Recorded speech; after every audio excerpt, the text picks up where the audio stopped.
Hey, Lisa Pezik here. Thank you for tuning in to my podcast, The Lisa Pezik Show. And today, I kind of just want to free flow with you on this audio about some themes and trends and conversations that have been happening in my business and my life and what I see going on in the world.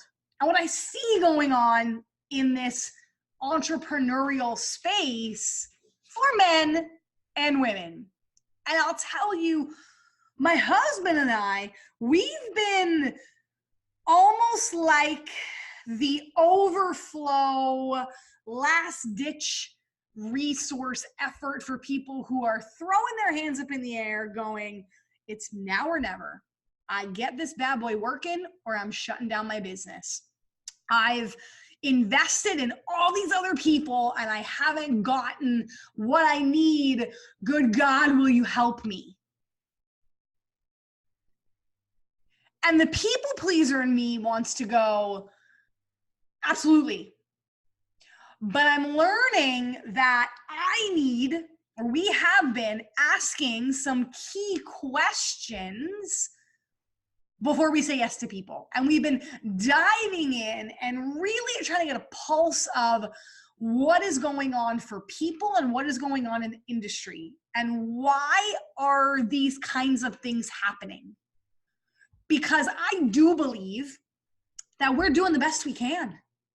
As providers, we're doing the best we can. As business owners, we're doing the best we can. Now, that's not to say that there aren't some shady, shitty, crappy people out there that do bad business. Or there aren't some victim-y people who just want to stay broke and sad and frustrated and overwhelmed and confused. I get it. It happens on both ends. But I like to believe that as a society, as business owners, as people, as providers, we're doing the best we can. So what is happening? What are these gaps? And there's three things that I've noticed in asking these kinds of questions. Why didn't this work? What have you tried? What is absolutely everything that you've tried? What results have you gotten?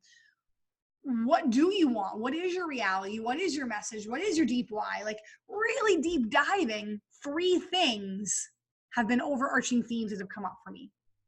Number one, when you are either delivering the goods or you're paying someone to help you deliver the goods. So whether you are the clientele, or you are the client, or you are the service provider, do not trust anyone that does not tell story. And no, this is not because I have been studying under Bo Eason for the last year and a half and learning all about storytelling. I have witnessed and seen and heard and felt the power of story and why it's so needed. You know, people who want to spew as providers, they're cookie cutter, this is the way you do it, there is no other way kind of processes and frameworks. If there's not a story involved in there somewhere along the way, I don't trust them. Because you're not getting to know me, you're not getting to know my stories and my processes, and I do believe we should follow frameworks and we should follow steps, but as people, we evolve and we change, and sometimes what works for one doesn't work for the other.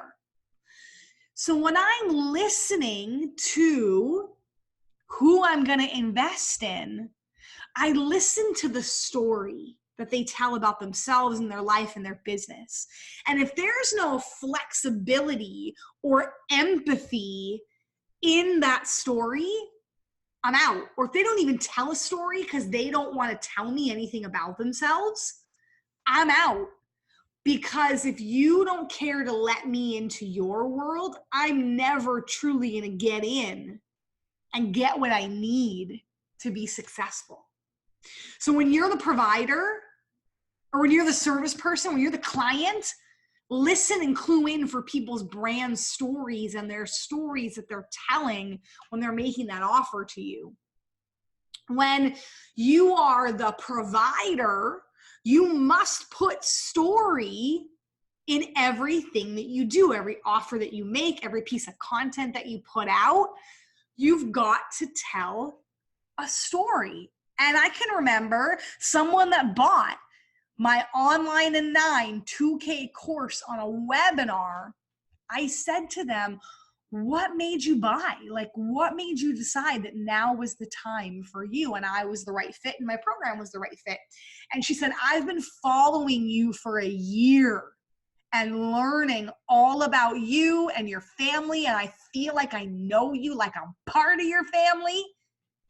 And you told a story about your birth, about your son's, how you had to have a C-section with your son, and that you took me on that whole emotional journey. And that was, I had a similar experience. I get you. I feel you. You understand me. You feel me. I've been following you and your program is the right fit. You told that story on that webinar. And I went, wow. In my brain, I was like, wow. And I said, thank you for trusting me. It was through the story. Story so important. It tells you so much about a person and their life and their business practices. Okay, number 2, why is there this gap happening, or why aren't we successful? 2 words come up for me: responsibility and honor. You know, I just got off, before this podcast, I just got off an interview with a woman that I met in London when I spoke 2 years ago, and we stayed connected on social media, and I love her. She's dear. And she literally said to me, you're a content marketer. I've been following you for 2 years. I'm championing you. My new community could really benefit and value from you and your expertise and your knowledge. Will you come on for an hour and just speak to them? And I'll just refer them back to you and your website. And, will you serve them? And I said, absolutely, because I love her and I know she's bringing a good community. But I thought about that after. And I said that, it hit me. I said that at the end of the call. And I thought, wow, like, I was prepared today. I wasn't sure if she was going to ask me questions or she was just going to let me like take it away and teach. And because she trusted me, she let me, and keep in mind, we only met once for like 5 minutes and we've kept up communication on social media. She let me just free flow and riff and just teach. And I thought, that's an honor when someone's and they did all the hard work to get that following and to give you a platform and to give you a place, and they're inviting you in. Ooh, right? So I didn't go in there with any hopes to make any sales, or I went in there with the mindset to serve and see what happens. And I think, a lot of times we blame and we say, well, I hired this mentor and I didn't get X amount. I launched and I didn't make the revenue that I wanted. And it's like, it goes back to that responsibility and that honor. And have you been honoring the people that are in contact with you, your following per se, or your clients or your audience, or the peoples that are out there that are tuning in? Have you been taking on that responsibility to put out good content, to serve the heck out of people? And have you been honoring them and their time? Whenever I get asked to speak anywhere or do anything, I never take that platform lightly. That's such an honor to me. And I find people put together and slap up these half-assed sales videos, launch emails, podcast, like whatever it is, there's no responsibility or honor or thought into it. It's like, I was going to throw out content for the sake of throwing out content.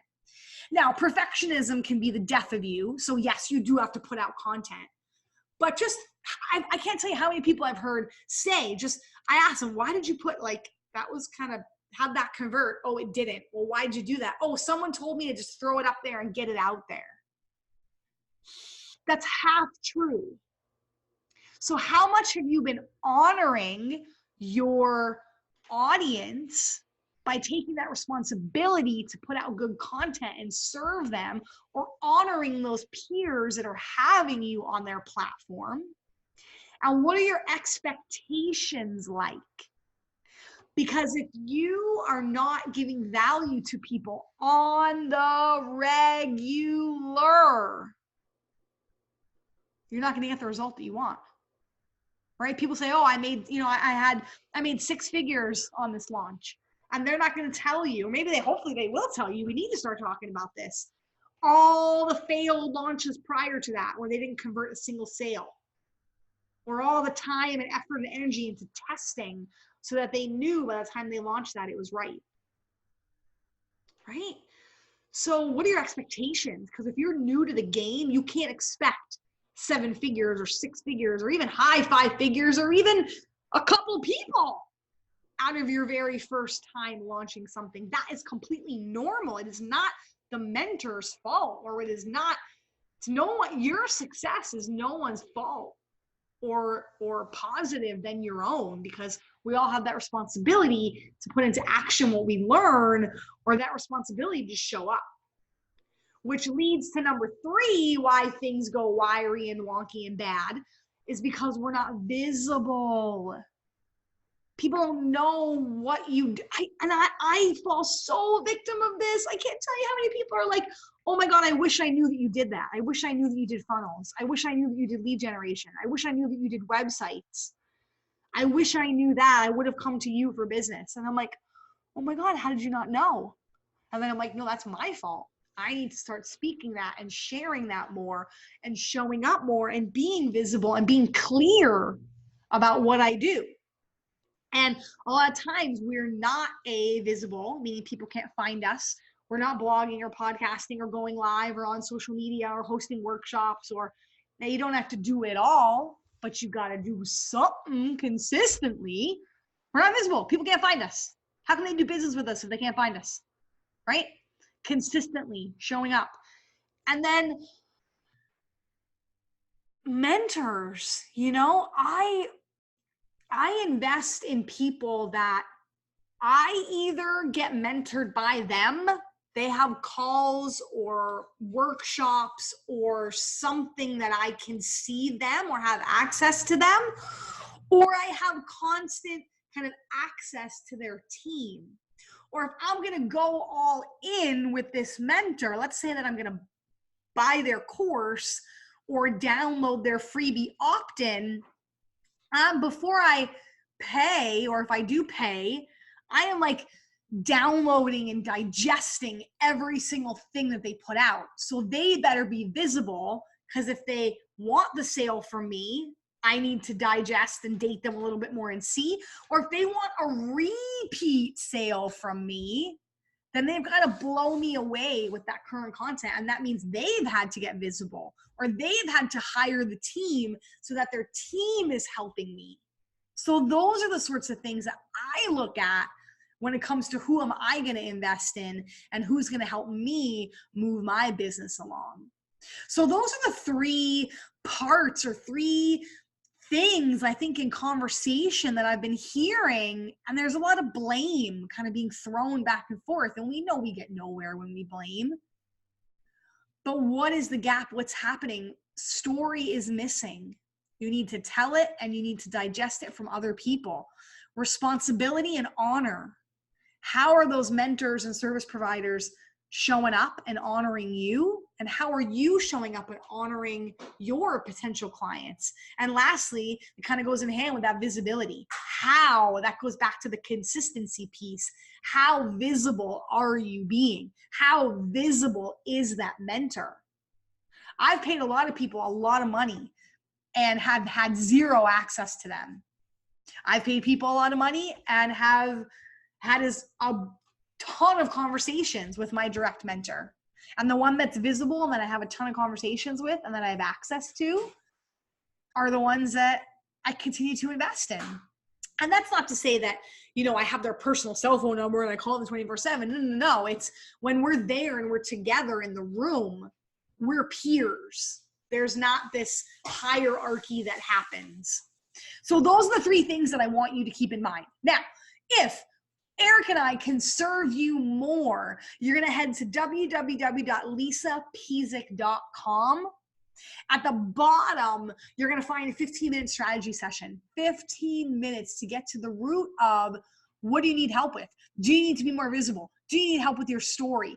Do you need help with that responsibility and that honor and showing up and what to say and what to teach?